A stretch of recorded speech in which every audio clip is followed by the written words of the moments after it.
What's up, everyone? It's officially the weekend. I logged off from work a few minutes ago and I'm just chilling on the beach. You know what's crazy? Labor Day is right around the corner. Where did the summer go? We do have a few more weeks of summer, but Labor Day seems to be the last hurrah of grilling season, and to celebrate the occasion, I'm grilling ribs. Back in the day when my dad made ribs, it was a bit of a process. First, he'd simmer the racks of ribs in a stock pot.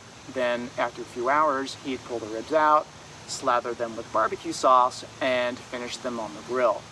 The ribs weren't terrible, but over the years, I simplified his approach, starting with a rub and an overnight chill in the fridge. My dad didn't use a rub. We didn't know any better back then, but today we do. So what's so special about a rub? Well, here's the deal. The salt in the rub breaks down and alters muscle proteins, allowing the meat to absorb and retain moisture. After an overnight chill in the fridge, the ribs will turn out more tender, well-seasoned, and juicy when baked or grilled. All right, let's go back to the kitchen and I'll show you how to make the rub and prepare the ribs. First, we'll mix the rub. Into a mixing bowl, combine 2 tablespoons of kosher salt and 1 tablespoon of dark brown sugar.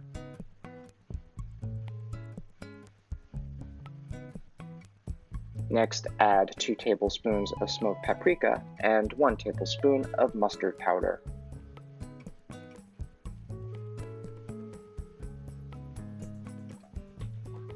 Then add 1 teaspoon each of ground cumin and coriander, and 1 teaspoon each of granulated garlic and onion.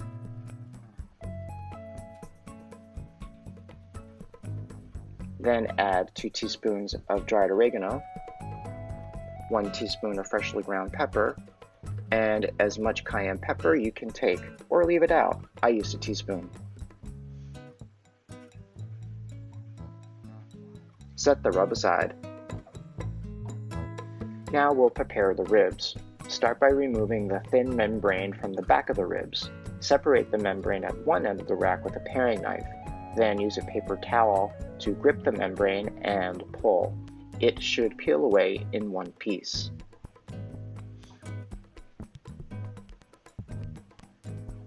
Then generously apply the rub to both sides of the ribs. Be sure to massage the rub into the meat. Cover the tray with foil and pop it in the fridge for at least 8 hours or overnight. Take the ribs out of the fridge an hour before grilling to come up to room temperature. Then preheat your grill to 250 or medium to medium-low heat. When your grill is at temperature, put the foil-covered tray onto the grate and cook for 2 hours.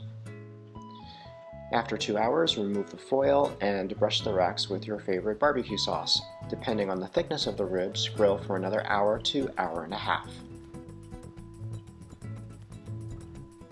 Brush the racks every 15 minutes with barbecue sauce. After an hour, poke the ribs with a skewer. When it passes through the meat with little resistance, remove the ribs from the grill. All right, my dad's ribs. Let them rest for about 10 to 15 minutes before cutting into them.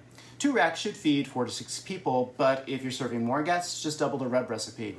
For more Lake House Rules content, please like this video and subscribe to my channel. Until next time, be well and go cook something for you and those you love.